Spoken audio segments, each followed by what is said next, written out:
بسم اللہ الرحمن الرحیم صلی اللہ علی حبیبہ سیدنا محمد و آلہ وصحبہ وبارک وسلم۔ الصلاۃ والسلام علیکہ یا سیدی یا رسول اللہ وعلی آلک و اصحابک یا حبیب اللہ۔ الحمدللہ آج ہم جا رہے ہیں احد شریف کی طرف، اور انشاءاللہ وہاں پہنچ کر ہم وہاں کی جگہوں کی زیارت کریں گے، اور میں کوشش کروں گی کہ غزوہ احد کے بارے میں آپ کو مختصر سا واقعہ بھی بتاؤں۔ یہ جو آپ کو نظر آ رہا ہے یہ احد کا پہاڑ ہے، جو بہت ایک حسین منظر نظر آتا ہے جب رات کو ہم یہاں جاتے ہیں۔ بائی کار ہم نکلے ہیں اور یہ احد کا راستہ ہے۔ جیسے کہ آپ سب کو پتہ ہے مسجد نبوی شریف سے احد شریف تقریباً 4 کلومیٹر دور ہے، اور ہم یہ احد شریف کی طرف نکلے ہیں، اور اس کو سید الشہداء اسکوائر بھی کہا جاتا ہے، اور بہت ہی دور تک اور بہت ہی بڑا پہاڑ ہے احد شریف کا۔ اور یہ ہماری انٹری ہو رہی ہے مسجد جو آپ کو نظر آ رہی ہے سامنے، اور یہ پارکنگ طرف ہم جا رہے ہیں۔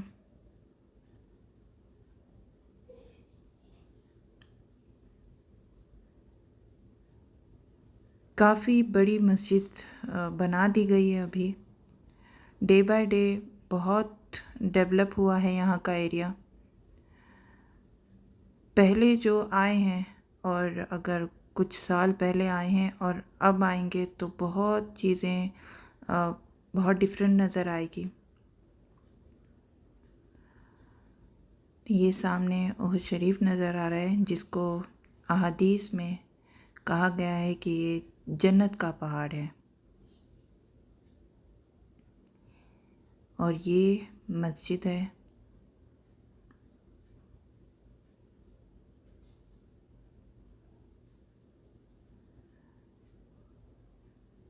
یہ مسجد شریف ہے، اور اب ہم جا رہے ہیں مسجد کی طرف۔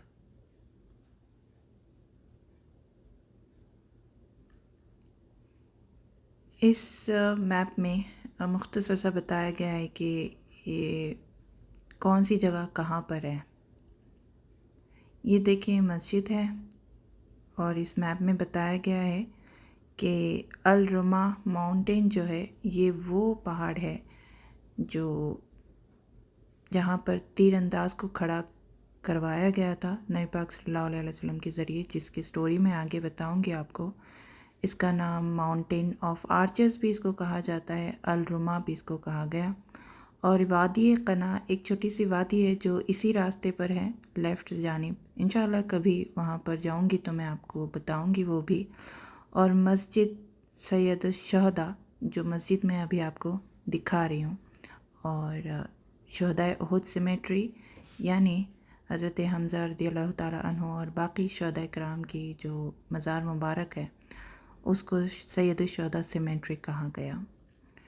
اور یہ کھلا میدان کی طرح ہے، بہت ہی خوبصورت ہے، بچے یہاں پر کھیلتے رہتے ہیں۔ بہت زیادہ اس کو ڈیولپ کر دیا گیا ہے۔ 1 مہینے پہلے بھی یہ ایسا نہیں تھا، پچھلے 1-2 مہینے میں ہی یہ اتنا ڈیولپ ہوا ہے۔ پہلے ایسی شاپس نہیں ہوا کرتی تھی، لیکن ماشاءاللہ سے بہت ہی خوبصورت شاپس انہوں نے بنائی ہیں یہاں پر، اور بیٹھنے کا ایریا بھی بہت ہی خوبصورت بنایا ہوا ہے۔ حتی الامکان میری کوشش یہ ہوتی ہے کہ فیمیلز میری ویڈیو میں نظر نہ آئیں، تو ان کے پردے کا بھی خیال رہے، اس لیے میں بہت زیادہ قریب سے میں آپ کو یہ چیزیں نہیں دکھاتی کہ بائی مسٹیک بھی کوئی فیمیل میری ویڈیو میں نہ آ جائے۔ یہ دیکھیں جی، بہت ہی خوبصورت مسجد ہے جو آپ کو نظر آ رہی ہے، اور یہ ایک کھلا میدان ہے۔ بچے بہت خوشی کے ساتھ یہاں پر کھیلتے ہوتے ہیں۔ جب یہ بیٹھک یہاں پر نہیں ہوا کرتی تھی تو یہاں پر سائیکلز وغیرہ رینٹ پر دیا مطلب وہ چلتا تھا، یہاں پر بچے رینٹ پر لے کر کھیلتے تھے۔ اب بہت ہی ایک پیارا ایک حصہ بنا دیا ہے انہوں نے۔ دیکھیں یہاں پر کتنا خوبصورت ایک منظر ہے، اور یہاں پر چھوٹی چھوٹی شاپس لگی ہوئی ہے جہاں پر کافی ڈفرینٹ چیزیں آپ کو مل جاتی ہے، کھانے پینے کے لیے، زائرین کے لیے، گفٹس کے لیے۔ بہت خوبصورت چیزیں یہاں پر مل جاتی ہیں. کافی بڑی مسجد بنا دی گئی ہے ابھی.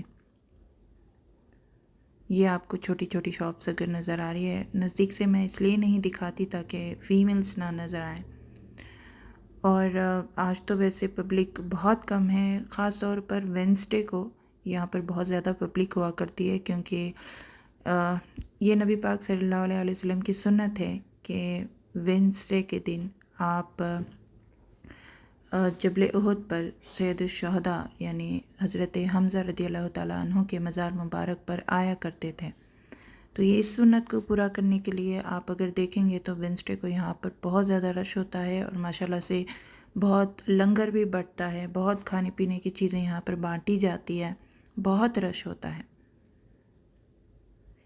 دیکھیں جی، احد کا ایک حسین ترین منظر آپ کو نظر آ رہا ہوگا،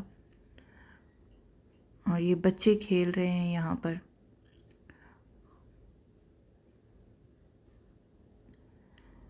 حضرت حمزہ رضی اللہ تعالیٰ عنہ،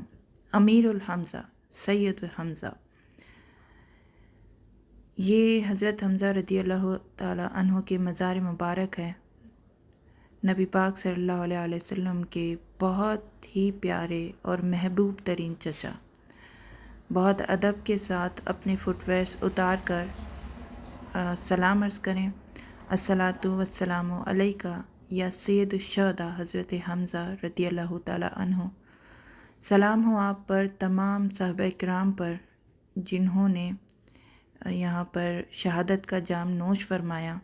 اور اللہ پاک کے قریب ترین بندوں میں شامل ہوئے. یہاں پر حضرت حمزہ رضی اللہ تعالیٰ عنہ کی مزار مبارک ہے، اور تقریباً 70 صحابہ کرام نے یہاں پر شہادت کا جام نوش فرمایا تھا. ان سب پر سلام ہو. حضرت حمزہ نبی پاک صلی اللہ علیہ وسلم کے محبوب ترین چچا. اے شیر خدا پے کرے جرت پہ سلام، اسلام کی عظمت کی علامت پہ سلام. میدان احد جس کی شجاعت کا گواہ، اس حمزہ ذیشان کی عظمت پہ سلام. زندہ رکھتی ہے زمانے کو شجاعت تیری، تو ہے وہ شیر جسے کہتے ہیں حمزہ نبی. شان حمزہ ہے نرالی، وہ دلیر باصفا، جس نے دشمن کو للکارا بن کے شیر مصطفیٰ. ہر قدم پر ساتھ دیا اس نے رسول پاک کا، تبھی تو سید الشہداء کا اسے رتبہ ملا. حمزہ کی شجاعت پہ فدا دین محمدی، وہ دشمنوں کے واسطے قہر خدا بھی تھا. رتبہ بڑا ہے آپ کا اللہ کی راہ میں، شیر نبی بھی تھا وہ، شیر خدا بھی تھا. لاکھوں درود و سلام ہو تمام غزوہ احد کے ان صحابہ کرام پر جنہوں نے دین اسلام کی خاطر اپنی جانیں قربان کی ہے. جی آپ کو نظر آ رہا ہے شہدائے احد سیمنٹری کے بارے میں، جو انہوں نے عربک اور انگلش میں لکھا ہوا ہے، جس کا میں آپ کو اردو میں ترجمہ کر کے بتاتی ہوں. اس میں لکھا ہوا ہے کہ احد سیمنٹری یعنی جنت الشہداء، یعنی یہ جو جگہ ہے مزار مبارک جو ہے شہداء کرام کی، مدینہ میں مسجد نبوی کے شمال یعنی نارتھ میں احد پہاڑ کے نیچے لگ بھگ 4 کلومیٹر دور ہے. یہاں 70 صحابہ کرام کو 3 ہجری 625 عیسوی میں احد کی جنگ کے بعد شہید ہونے کے بعد دفن کیا گیا تھا. نبی کریم صلی اللہ علیہ وسلم نے حکم دیا تھا کہ انہی کے شہید ہونے کی جگہ پر بغیر غسل دیے دفن کیا جائے، اور فرمایا تھا کہ میں ان پر قیامت کے دن گواہ ہوں. ان میں سے جو مشہور صحابہ کرام ہیں وہ ہیں حضرت حمزہ بن عبد المطلب رضی اللہ تعالیٰ عنہ، جو کہ نبی کریم صلی اللہ علیہ وسلم کے چچا اور سردار شہداء ہیں، جن کو سید الشہداء بھی کہا گیا ہے. حضرت مصعب بن عمیر رضی اللہ تعالیٰ عنہ، حضرت عبداللہ بن جہش رضی اللہ تعالیٰ عنہ، اور حضرت حنزلہ بن ابی عامر رضی اللہ تعالیٰ عنہ جنہیں فرشتوں نے غسل دیا تھا۔ یہ سب یہاں پر مدفن ہے۔ بعد میں حضرت معاویہ رضی اللہ تعالیٰ عنہ کے دور میں یعنی فلڈ کا ڈر ہو کر کچھ جو صحابہ کرام کی باڈیز ہیں ان کو آج ہی جگہ پر شفٹ کیا گیا، اور ان کی جو مزار مبارک ہے، ان کے جو جسم اثر ہے، بالکل ویسے ہی رہے۔ تو یہ اس میپ پر لکھا ہوا تھا۔ اب ہم بڑھ رہے ہیں جبل رما کی طرف۔ غزوہ احد اسلام کی دوسری بڑی جنگ۔ جب اگر اس کا پچھلا تھوڑا سا حصہ آپ کو بتایا جائے کہ جنگ بدر میں جب 313 ورسز 1000 ہوا، جب جنگ ہوئی، اللہ پاک کی مدد ہوئی اور مسلمانوں کو فتح حاصل ہوئی، تو اس جنگ میں بہت سارے سرداران قریش جو کہ بڑے بڑے سردار تھے مارے گئے، اور جب وہ مارے گئے جو مین سردار تھے اس میں ابو جہل بھی تھا، سب مارے گئے، اور قریش میں ایک وحشت پھیل گئی، ایک غصہ، ایک بدلے کی جو جوش تھا وہ بڑھ گیا، اور پھر ان کو اب بدلہ لینا تھا، اور یہی وجہ بنی جنگ احد کی۔ یہ وہ جبل رما ہے جہاں پر نبی پاک صلی اللہ علیہ وسلم نے احد شریف میں 50 تیر اندازوں کو یہاں پر کھڑا کیا تھا، اور حکم تھا، ایک واضح حکم تھا، ایک اسٹرکٹلی حکم تھا کہ چاہے جو ہو جائے یہاں سے بالکل نہیں اترنا، یعنی میدان میں بالکل نہیں آنا، یہیں پر رکنا، کیونکہ یہ 50 صحابہ کرام یہاں پر رکیں گے تو پیچھے سے قریش اٹیک نہیں کر پائیں گے، تو یہ ایک ایریا سیف ہو جائے گا۔ تو جیسے وہ آ رہے تھے، یہ تیر انداز یہاں پر کھڑے تھے، جیسے قریب آ رہے تھے تو یہ تیر کی وجہ سے وہ حاوی نہ ہو سکے، اور جنگ میں شروع والا حصہ جو تھا یہاں پر مسلمان غالب آئے، اور یہ تیر اندازوں کا بہت بڑا رول تھا اس میں، اور پھر جو قریش تھے، کفار مکہ جو تھے، مشرکین مکہ جو تھے، ان کو شکست حاصل ہوئی، اور ایک اسٹرکٹلی حکم تھا کہ یہاں سے نہیں ہلنا۔ تو جب مسلمانوں کو فتح حاصل ہوئی، تو جب قریش بہت سارا ساز و سامان ان کے ساتھ تھا، اونٹ، گھوڑے، پتہ نہیں کیا کیا، تو لشکر کا سامان تھا، جیسے ان کو شکست ہوئی وہ سب چھوڑ کر وہ بھاگنے لگے، اور پھر جب وہ بھاگنے لگے مسلمانوں کو فتح حاصل ہوئی، جس کا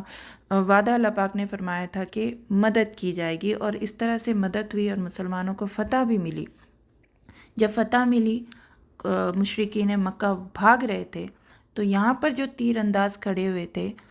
یہ پھر مال غنیمت لینے کے لیے آ گئے میدان میں، جبکہ حضرت عبداللہ جو ان تیر اندازوں میں سے ایک صحابی تھے، وہ کہہ رہے تھے کہ یہاں سے نہیں ہلنا، نبی کریم صلی اللہ علیہ وسلم کا حکم ہے کہ یہاں سے نہ جائیں، لیکن تقریباً 50 تیر انداز یہاں پر تھے، اور 40 تیر انداز یہاں سے ہٹ گئے۔ انہوں نے یہی کہا کہ یہ جو حکم تھا وہ صرف جنگ کے دوران تھا، اب تو جنگ ختم ہو گئی ہے اور مال غنیمت لیا جا رہا ہے، لہٰذا اب یہاں پر رکنے کا کیا تک بنتا ہے۔ تو یہ ان کی سوچ تھی کہ جنگ ختم ہو گئی، اور اس لیے وہ مال غنیمت لینے کے لیے نیچے آ گئے، یعنی میدان جنگ میں آ گئے، اور 10 صحابہ کرام حضرت عبداللہ کے ساتھ اس جبل رما پر، اس درے پر کھڑے رہے، اور باقی تقریباً 40 صحابہ کرام یہاں سے ہٹ گئے، اور جس کا تذکرہ اللہ تعالیٰ سورہ آل عمران میں بھی فرماتا ہے کہ یہ ایک بظاہر نبی پاک صلی اللہ علیہ وسلم کی نافرمانی تھی، اور اس سے نبی پاک صلی اللہ علیہ وسلم کو بڑا رنج پہنچا، اور اللہ پاک فرماتا ہے کہ تمہیں غم کے بدلے غم ملا، کیونکہ ہوا یہ کہ جب بھی میں کوئی آیت وغیرہ بتاؤں تو اس کا میں مفہوم ہی بتاتی ہوں۔ ہوا یہ کہ پیچھے سے جیسے یہ تیر انداز ہٹ گئے یہاں سے، اور کچھ ہی تیر انداز، تقریباً 10 تیر انداز یہاں پر باقی تھے، اور حضرت خالد بن ولید جو کہ اب تک ایمان نہیں لائے تھے، انہوں نے پیچھے سے دیکھا کہ تیر انداز ہٹ گئے ہیں، جیسے انہوں نے دیکھا تو انہوں نے پیچھے سے اٹیک کر دیا، اور وہ جو 10 تیر انداز تھے ان کو شہید کر دیا، اور پیچھے سے حملہ مسلمانوں پر ہوا، اور ابو سفیان جو اس لشکر کا کمانڈر تھا مشرکین کا، اس نے بھی جب دیکھا کہ حضرت خالد نے پیچھے سے حملہ کر دیا، وہ بھی آیا اور لشکر کے ساتھ اس نے بھی حملہ کر دیا۔ اس طرح سے مسلمانوں پر اچانک سے اٹیک ہو گیا اور اس حملے کی وجہ سے مسلمانوں میں ایک افراتفری پھیل گئی، اور اب یہ ہوا کہ بظاہر نافرمانی کرنے کی وجہ سے اب کفار کا جو رعب تھا، جو خوف تھا، مسلمانوں کے دلوں میں آ گیا، اور شیطان نے ایک افواہ پھیلا دی کہ معاذ اللہ کہ نبی پاک صلی اللہ علیہ وسلم کو شہید کر دیا گیا۔ اس وجہ سے کچھ جو مسلمان صحابہ کرام تھے ان کا حوصلہ پست ہوا اور وہ جنگ سے جانے لگے۔ تو جب جنگ سے جانے لگے تب یہ سورہ آل عمران کی آپ آیات پڑھیں گے، جنگ احد کے بارے میں کچھ جو بھی آیات نازل ہوئے ہیں، پھر اس میں اللہ پاک آیت کا مفہوم ہے، فرماتا ہے کہ یہ تو نبی ہے، اور یہ نبی جو ہیں یہ تو آخر کار پردہ فرمائیں گے، تو آپ جو جنگ کر رہے ہیں یہ اللہ کے خاطر کر رہے ہیں، اگر یہ نہ ہوتے تو کیا آپ جنگ میدان کے سے چلے جاتے؟ مطلب جنگ تو اللہ کے خاطر ہو رہی ہے۔ اس طرح سے تھوڑی سی ڈانٹ بھی پڑی، لیکن پھر اللہ پاک نے ان صحابہ کرام کو معاف بھی فرما دیا۔ تو ایک بات کا بہت زیادہ خیال رکھنا چاہیے، جب بھی جنگ احد کا تذکرہ ہو تو یہ ضرور تذکرہ ہوتا ہے کہ تیر انداز وہاں سے ہٹ گئے، تو ہمیں ادب کا خیال ضرور رکھنا چاہیے کہ ہم جس کے بارے میں بات کر رہے ہیں وہ صحابہ اکرام ہیں، صحابی رسول ہیں، جن کی وہ ایک مس انڈرسٹینڈنگ تھی، بظاہر ایک نافرمانی ضرور تھی جس کی وجہ سے شکست ہوئی، جو ایک شکست کی وجہ ضرور بنی، لیکن اللہ پاک نے ان کو معاف فرما دیا، اور یہ معافی کا اعلان بھی سورہ آل عمران میں اللہ پاک نے کیا۔ تو جب بھی تذکرہ کیا جائے صحابہ کرام کے بارے میں تو بہت ادب سے کیا جائے، اور اس طرح نہ کیا جائے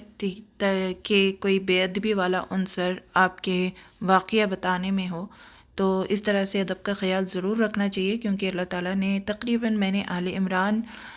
کا اگر میں تذکرہ کروں تو 2 دفعہ اللہ پاک نے فرمایا کہ اللہ پاک نے ان سے درگزر فرمایا، اور پھر ہوا یہ کہ جب مشرکین مکہ جب فتح ان کو حاصل ہوئی اور یہ واپس جا رہے تھے، تو کچھ لوگوں نے کہا کہ ہم سے غلطی ہو گئی،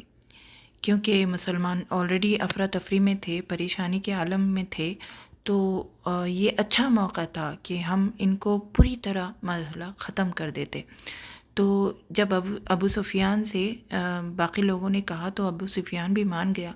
اور پھر انہوں نے ارادہ کیا کہ واپس جاتے ہیں اور مسلمانوں کو مطلب سر سے معذلہ ختم کر دیتے ہیں۔ تب اللہ تعالیٰ کی مدد ایسے ہوئی کہ اللہ تعالیٰ نے ان کے دلوں میں رعب پیدا کر دیا، اور اتنا رعب ان کے دلوں میں پیدا ہو گیا کہ واپس آنے کا جو ارادہ ان لوگوں نے کیا تھا وہ زائل ہو گیا، انہوں نے مطلب وہ واپس مکہ چلے گئے۔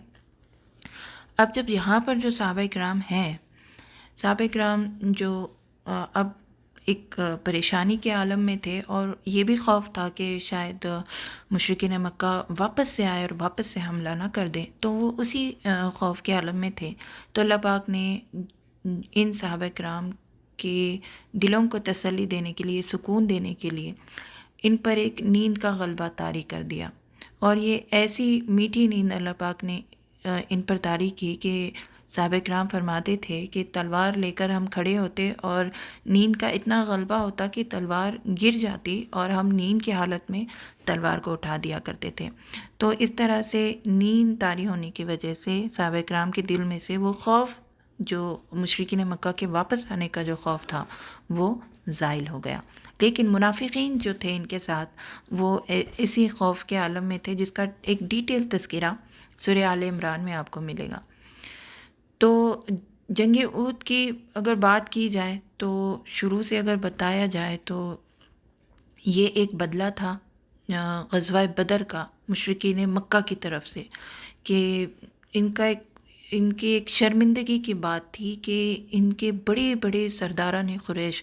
جو کہ بہت بری طریقے سے جنگ بدر میں مارے گئے تھے، اب ان کا ایک جوش تھا، ایک مکہ میں ایک ایسا عالم ہوا تھا کہ بچے کے زبان پر بدلے کے الفاظ ہوا کرتے تھے کہ بدلہ لینا ہے مسلمانوں سے، اور اس طرح سے تقریباً 3000 کا لشکر بہت زیادہ ساز و سامان لے کر، گھوڑے، اونٹ، ویپنز جو بھی تھے، تلواریں، سارے لے کر یہ مدینہ کی طرف بڑھے۔ اور جب نبی پاک صلی اللہ علیہ وسلم کو پتہ چلا کہ مشرکین مکہ آ رہے ہیں ایک بڑی جنگ کرنے کے لیے، تو نبی پاک صلی اللہ علیہ وسلم نے ایک ڈسکس کیا صحابہ کرام کے ساتھ کہ کیا کیا جائے، یعنی مدینہ میں رہ کر ہی دفاع کیا جائے یا پھر مدینہ سے باہر نکل کر جنگ کی جائے۔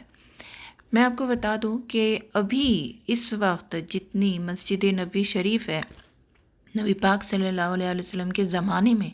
مدینہ منورہ شہر اتنا ہوا کرتا تھا،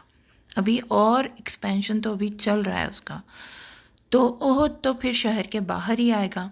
تو جو بڑے صحابہ کرام تھے انہوں نے یہی کہا کہ مدینہ میں رہ کر ہی ہم دفاع کرتے ہیں، اور لیکن جو نوجوان طبقہ تھا، جو ینگ لوگ تھے، جو کہ بدر کے مقام پر نہیں تھے، انہوں نے سن رکھا تھا بدر والوں کی فضیلت، انہوں نے سن رکھی تھی اللہ تعالیٰ نے کیا کیا انعامات ان کے لیے دیے ہیں وہ سن رکھے تھے۔ تو ایک جوش، ایک جذبہ تھا جو یہ کہہ رہا تھا کہ ہم باہر نکل کر مشرکین سے جنگ کرتے ہیں۔ تو یہ کافی یہ جو ینگ لوگ تھے، جو نوجوان تھے، انہوں نے اصرار کیا، تو ان کی جو ریکویسٹ تھی، ان کا جو اصرار تھا، نبی پاک صلی اللہ علیہ وسلم نے قبول فرمایا، اور پھر نبی پاک صلی اللہ علیہ وسلم مان گئے کہ باہر نکل کر جنگ کی جائے۔ اچھا جی، بات یہ ہوئی کہ جیسے کہ آپ سب کو پتہ ہوگا کہ مدینہ میں منافقین بھی موجود تھے۔ اگر آپ کو مختصر بتا دوں، منافق فی العقیدہ وہ لوگ تھے کہ ایسے ظاہر طور پر کہتے کہ ہم مسلمان ہیں، لیکن دل سے یہ ایمان نہیں لائے تھے، اور ان کا سردار تھا عبداللہ بن ابی۔ عبداللہ بن ابی کی بھی یہی رائے تھی کہ مدینہ میں رہ کر ہی دفاع کیا جائے، لیکن جیسے کہ میں نے آپ کو بتایا، نوجوانوں کے اصرار پر نبی پاک صلی اللہ علیہ وسلم نے یہ فیصلہ فرمایا کہ باہر جا کر، یعنی شہر کے باہر جا کر ہی جنگ کی جائے گی۔ اچھا، اب مدینہ سے 1000 کا لشکر نکل رہا ہے احد کے لیے، جنگ کے لیے، ٹھیک ہے۔ اب جب راستے میں آ رہے ہیں، عبداللہ بن ابی اوبیسلی منافقین کا سردار، اس کو تو ایک انکشار پھیلانا تھا، بے چینی پھیلانی تھی، وسوسے پیدا کرنے تھے۔ جب یہ آ رہا تھا تو یہ راستے میں رک گیا اور کہنے لگا کہ میں نے تو کہا تھا رسول اللہ سے کہ میری بات مانی جائے اور شہر میں رہ کر ہی دفاع کیا جائے، لیکن مجھ سے جو چھوٹے ہیں ان کو ترجیح دی گئی، لہٰذا میں اب آپ کے ساتھ نہیں آؤں گا اور میں جنگ نہیں کروں گا، اپنے ساتھیوں کے ساتھ میں واپس چلا جاؤں گا۔ اس طرح سے آدھے راستے آ کر اس نے واپسی اختیار کی اور مسلمانوں میں ایک بے چینی پھیلانے کی کوشش کی تاکہ مسلمانوں کے حوصلے پست ہو جائیں۔ تو اس طرح سے مسلمان اور منافق الگ ہو گئے اور منافق واپس چلے گئے۔ تو یہ اب جو 1000 کا لشکر تھا اب ہو گیا 700 ہو گئے، اور دوسری طرف ہے 3000 کا لشکر بہت ہی ساز و سامان کے ساتھ، لیکن یہ حوصلہ تھا، دین اسلام کے لیے جانی ساری تھی، اللہ کی مدد تھی، یہ ایمان تھا، اللہ سے عشق، نبی پاک صلی اللہ علیہ وسلم سے عشق تھا، ایمان کی مضبوطی تھی کہ یہ 700 کا لشکر پھر احد کی طرف بڑھا۔ اور جب یہ بڑھا تو اتنے حوصلے کے ساتھ بڑھا کہ یہ غالب ضرور آ گئے تھے، اور تمام مشرکین 3000 والا لشکر یہاں سے بھاگ گئے تھے۔ لیکن وہی بات کہ تیر انداز جیسے نیچے اترے، حضرت خالد بن ولید یہ تو بعد میں جب ایمان لے کر آئے اللہ کی تلوار بنے، اور پھر بعد میں بھی جب یہ سپہ سالار تھے اپنے لشکر کے، اپنی زندگی میں جتنی انہوں نے جنگیں لڑی ہے ہمیشہ فتح یاب ہوئے۔ تو ایمان سے پہلے بھی احد میں جب مسلمانوں کے خلاف تھے تب بھی فتح یاب ہوئے، اور اس طرح سے مسلمانوں کو ایک بظاہر شکست ملی، لیکن پھر کس طرح سے اللہ پاک نے ان مشرکین کے دلوں میں رعب پیدا کیا اور وہ چلے گئے۔ تو جب یہ واقعہ ہوا تو جیسے میں آپ کو بتا رہی ہوں پہاڑ، تو اس کے رائٹ جانب ایک آپ تھوڑا سا آگے جائیں گے، کیونکہ یہ یہ جو سید الشہداء اسکوائر ہے، سیمنٹری جس کو کہا گیا، یہ احد سے تھوڑا سا دامن میں تھوڑا سا آگے ہے۔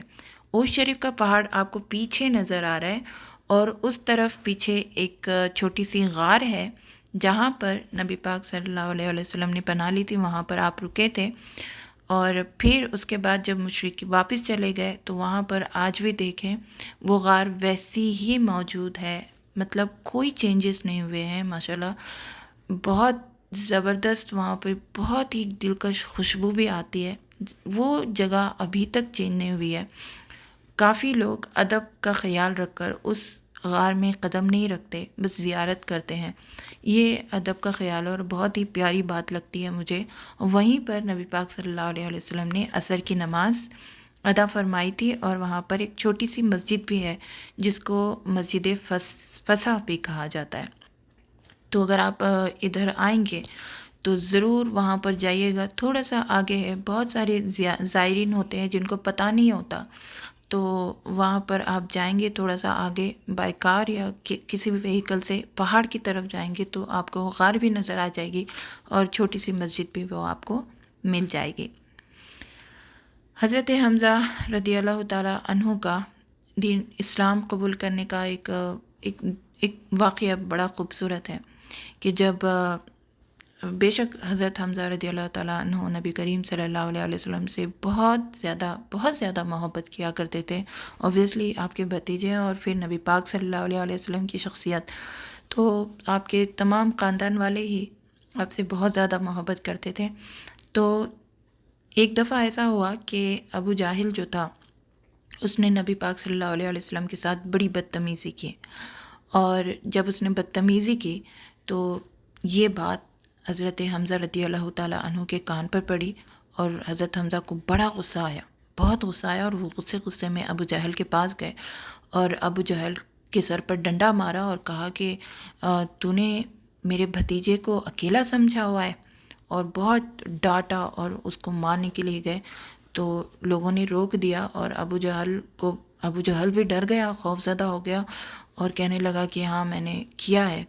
تو پھر اس نے کچھ بدلہ نہیں لیا، پھر حضرت حمزہ نے اس پر بہت ڈانٹ ڈپٹ کر کے پھر وہ نبی پاک صلی اللہ علیہ وسلم کے پاس گئے اور ایمان قبول کر لیا۔ اس طرح سے ایک پیارا سا واقعہ حضرت حمزہ کا اسلام قبول کرنے کا۔ اچھا، حضرت حمزہ جن کو شیر خدا بھی کہا جاتا ہے، کسی کی ہمت ہی نہیں تھی کہ کوئی سامنے سے آ کر وار کرے اور آپ کو شہید کر دے۔ کسی میں وہ طاقت، کسی میں وہ شجاعت نہیں تھی، کیونکہ جب اسلام پھیل رہا تھا، جب مکہ میں جب حضرت عمر نے بھی اسلام قبول کر لیا تھا، تو جیسے مشرک جو تھے، سرداران قریش جو تھے بہت طاقتور تھے، اور جو مظلوم جو مسلمان تھے ان پر جب ظلم کیا جا رہا تھا تو حضرت حمزہ اور حضرت عمر تلوار لے کر دو صفیں بنا کر یہ جب نکلے تھے کعبہ کی طرف، کہتے ہوئے لا الہ الا اللہ محمد رسول اللہ، کسی کی ہمت نہیں ہوئی کہ آئے اور روکے۔ یہ ایک خوف تمام مشرکین میں حضرت حمزہ اور حضرت عمر رضی اللہ تعالیٰ عنہ کا تھا، تو کسی کی ہمت ہی نہیں تھی کہ آگے سے کوئی آ کر آپ سے لڑے اور آپ کو شہید کر سکے۔ آپ کی شہادت کا واقعہ بھی یہی تھا کہ بدر میں سرداران قریش جو مارے گئے تھے، اس میں ابو سفیان کی بیوی ہند جو تھی، تو ان کے باپ، بھائی، یہ سارے مطلب بڑے بڑے سردار بھی تھے، اور جو ہند ہے ابو سفیان کی وائف، ان کو لینا تھا حضرت حمزہ سے بدلہ، اپنے باپ کا، اپنے چچا کا، اپنے بھائی کا۔ تو اس نے یہ کیا کہ ایک غلام تھا جس کا نام تھا وحشی، اس کو کہا، وہ ایک بہت ہی اچھا بھالا چلاتا تھا، مطلب اس کا نشانہ بہت ہی اچھا ہوا کرتا تھا، اس کا نشانہ کبھی نہیں چکتا تھا۔ تو ہند نے اس کو ہائر کیا اور کہا کہ احد میں تم نے حمزہ کو شہید کرنا ہے، اور اس نے قسم کھائی تھی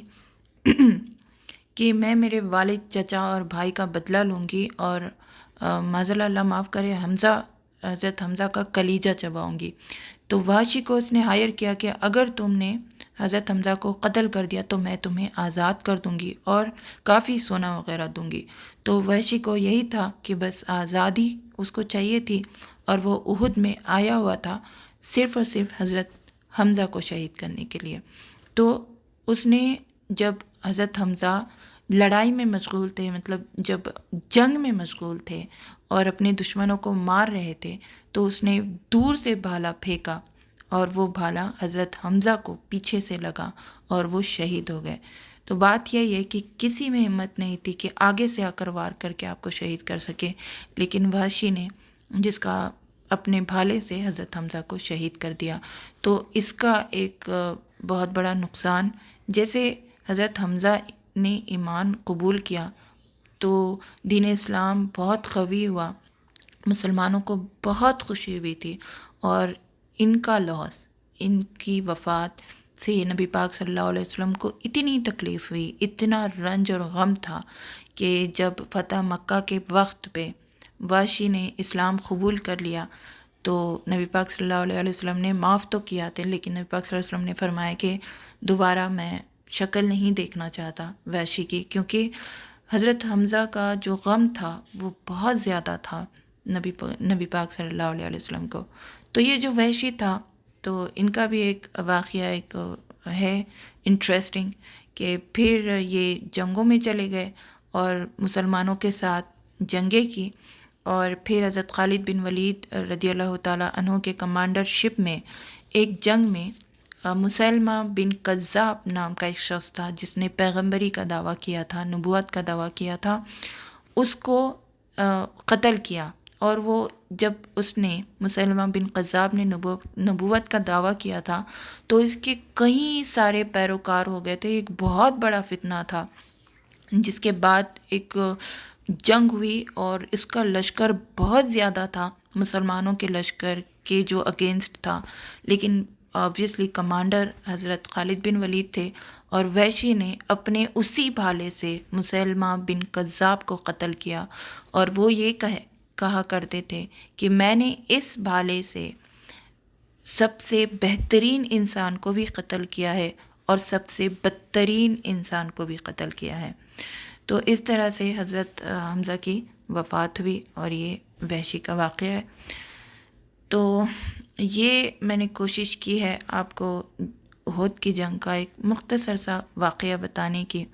ہمیں چاہیے دین اسلام کی ہسٹری ہمیں پتہ ہو، اور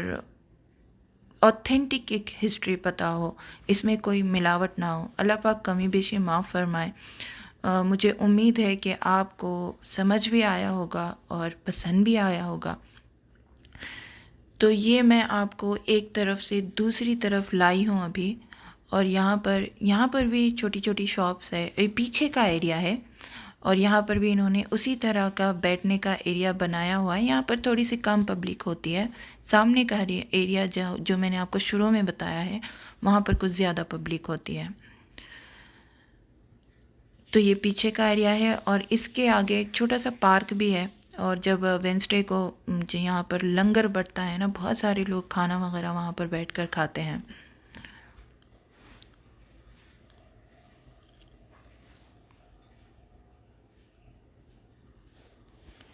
یہ وہ جگہ ہے جہاں پر اسلام کی دوسری بڑی جنگ ہوئی تھی۔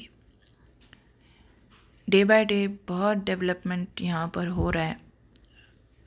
چھوٹے چھوٹے ریسٹورنٹ، خوبصورت دلکش جگہ ایریاز یہاں پر بنائے جا رہے ہیں۔ آپ دیکھیں گے مسجد قباء، مسجد قبلتین، وہ بھی بہت ڈیولپ ہو چکی ہے۔ اگر آپ کچھ سال پہلے آئے ہوں گے تو ابھی آپ پہچان نہیں پائیں گے ان جگہوں کو۔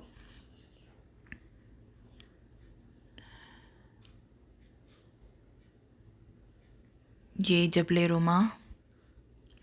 یہی ہے،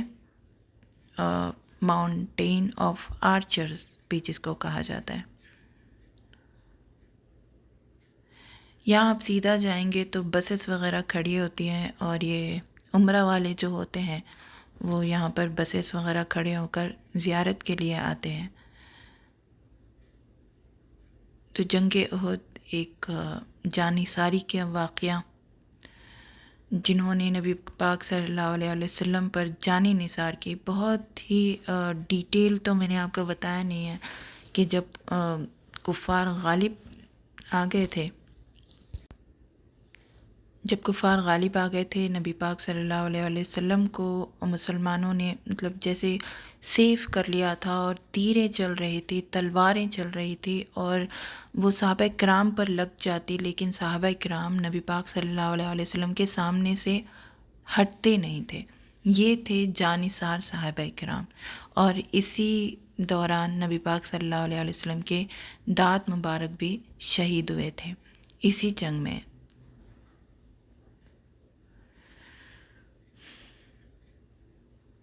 یہ ایک چھوٹا سا انہوں نے بہت ہی خوبصورت ایک ریسٹورنٹ ٹائپ انہوں نے بنایا ہوا ہے.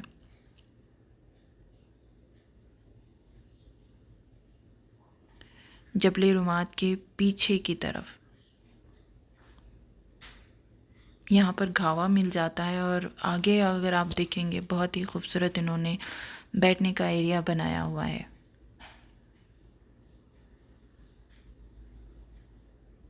اور یہ آپ کو یہاں پر جبل روما کے بارے میں لکھا ہوا نظر آئے گا. یہی لکھا ہوا ہے کہ یہ وہ جگہ ہے جہاں پر نبی پاک صلی اللہ علیہ وسلم نے 50 تیر اندازوں کو مقرر کیا تھا کھڑے ہونے کے لیے. یہ وہ پہاڑ ہے.